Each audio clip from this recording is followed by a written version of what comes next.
Hello, welcome back to your English class. Today we are going to take a new chapter from your literature reader. Okay, take textbook page number 11. The name of the chapter is Whale of a Rescue. A 50-ton humpback is caught in drops and is drowning in the sea of San Francisco Bay. Four divers, Mosquito, Young, Rose, and Vivian, rush to rescue the whale. Okay, now humpback means whale. It's a kind of whale with a rounded back. Okay, it weighs 50 ton and it is caught in drops and it is drowning in the sea. Where in the sea of San Francisco Bay. And there were four divers. What are the names? Mosquito, Young, Rose, and Vivian. And they are trying to rescue the whale from drowning or from the drops. Mosquito and Young wore their snorkel gear and dropped backward from the inflatable boat into the Pacific Ocean. Cautiously, they swam towards the humpback, lying weak and exhausted in the waves. Thick nylon ropes, called blue steel because of their strength, wound around the left fin, through the whale's mouth and over its head. In some spots, the lines sliced so deeply they disappeared into the whale's flesh. Left like this, the whale would die. Okay, now two of the divers, Mosquito and Young, were their snorkel. Snorkel means it's a breathing apparatus. You might have seen these are used by divers. So they wore their snorkel gear and they dived into the sea or the Pacific Ocean from their inflatable boat. It is inflatable boat means it's a like a device like a boat that is filled with air or gas. Okay, now they dived into the Pacific Ocean and carefully they swam down to the whale. It was very weak and it is it was not able to breathe in the waves. And there was thick nylon rope. It was caught in thick nylon rope, which is called the blue steel. And because of its strength, there were a lot of injuries and wounds on their fin. It's a part of fish, and its mouth and its over its head. And there were sliced lines so deeply sliced lines were there on the whale. Okay, now if they have left that whale like this, it would die. Swimming downward, the two men saw the animal was a female, some 50 feet in length. Her tail was wrapped with about 20 ropes connected to traps. Mosquito's heart sank as he looked at the tangled mess. Now they went down near the whale. They understood that it was a female whale, and its tail was wrapped with about 20 ropes and was like a trap. And Mosquito, the diver Mosquito, was felt very sad seeing this. mm, Tangled means what, twisted. And this, while seeing this trap, Mosquito's heart sang means he felt very sad. There is no way we are going to save this whale, he thought. He thought they won't be able to save the whale, but realized at the same time that they had to try. And then he thought they will have to try to save this whale. The two men had a plan. They would stay with the two ropes that were more loosely wound around the fin. They took out their knives. Young began sawing at the half-inch blue rope. Now they made a plan and they started sewing the rope from the part of the fin, and it was loosely wound around the fin. So they started sewing the rope with a knife from the loosely wound around the part of the fin.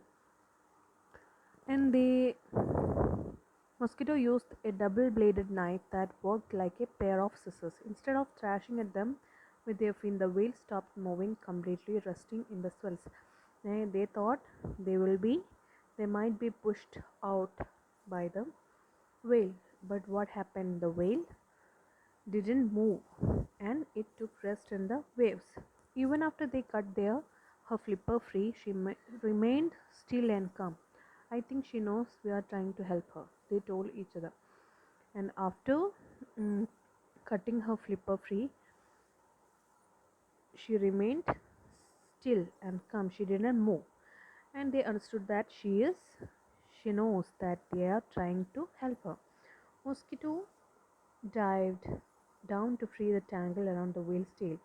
Young traced the ropes to her mouth. The whale's skin felt soft. He could also see scars from earlier injuries. Young cut the ropes and then tuggled with all his strength to remove the pieces. This had to be hurting her, he thought, but amazingly she remained calm. Young worked methodically, hoping that the humpback would not dive. If she did, then she would take him down with her. Young floated eye to eye with the wounded animal. The whale watched him and as he tackled the lines. Now, mm, mosquito um, moved to the whale's tail to free the tangle around that whale's tail, and Young moved to the mouth of the whale. When Young cut the ropes into two, and what he did,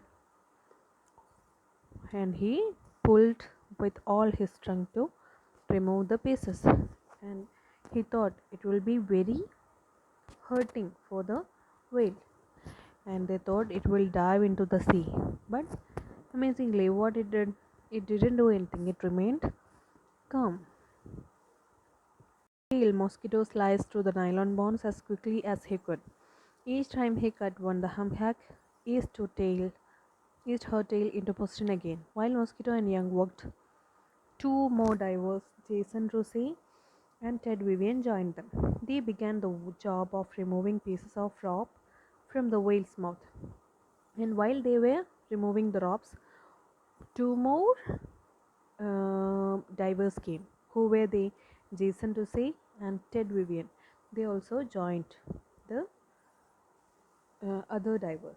Then they also started removing pieces of from the whale's mouth. Instead of teeth, humpbacks have thick hair-like bristles called baleen that hang from the gum and serve as a food filtration system. Instead of teeth, what they whales have, they have thick hair-like bristles. What they are called? They are called baleen. Okay, what is their function? They serve as a food filtration system. Ropes had cut their way into the whale's mouth and were tangled in the baleen. Rusi gripped the whale's lower lip and reached inside her mouth to tug out pieces. Stop her from having her food. The huge mammal opened and closed her mouth as he tugged, but remained motionless in the water. Jason Rusi reached her mouth and opened. He reached inside her mouth to take the pieces that could stop her from having her food. It might be, it won't be possible for her to take eat her food or have her food if it is there on her belly. The huge mammal opened and closed her mouth as he tugged but remained motionless in the water. And she didn't move. And what she did, she opened and closed her mouth when he tugged out the rope from her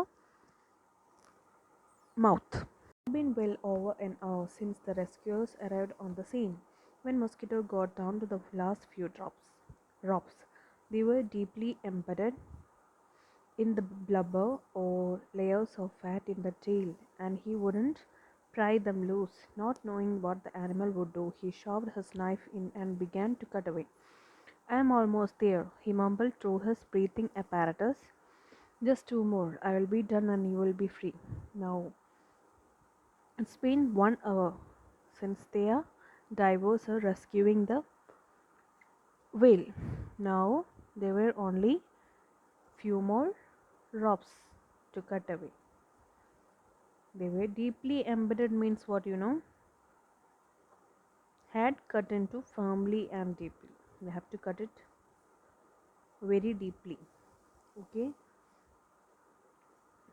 there were layers of fat in the tail. They have to pull them away, and they were frightened if the animal or the whale should would hurt them, and they at last what happened? He made the last cut and shouted, "Woohoo, she is free." At last they had made the whale free. The other three men joined in the hooting and shouting. Finally free, the whale did a shallow dive. Mosquito turned around. Where did she go? Where did she go?" he called. Now, after the whale was freed from the rope, what happened? They shouted in happiness. They shouted with joy. Finally, the whale dived into the shallow water, shallow sea. Now mosquitoes searching. Where did the whale go? The next thing he knew, she was coming up from below and straight at him. "Hey, I just saved you," he thought, relief turning to fear as she came straight at him. The humpback stopped a foot from his chest. He nudged him, then turned away and swam in a circle around the divers. One by one, she nudged each of the foremen. Nudged means pushed gently. And what happened? They were searching for the whale. Where did that go? Now, the next time they saw, the whale was coming from below, straight towards Mosquito, and it stood a foot apart from the chest of Mosquito, and she pushed him gently and swam in a circle around them. She nudged all of the four divers. Now she is showing her happiness, or she's thanking them in her own way.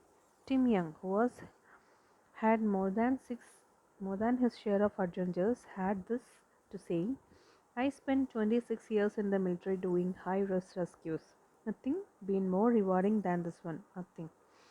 Tim Young was um, a military person. Now he had experienced a lot of adventures, and he told that it is the more rewarding than one in his history, in his military history. Nothing will be more rewarding than this one, and rescuing a whale. Okay, now this is all about the story. Thank you.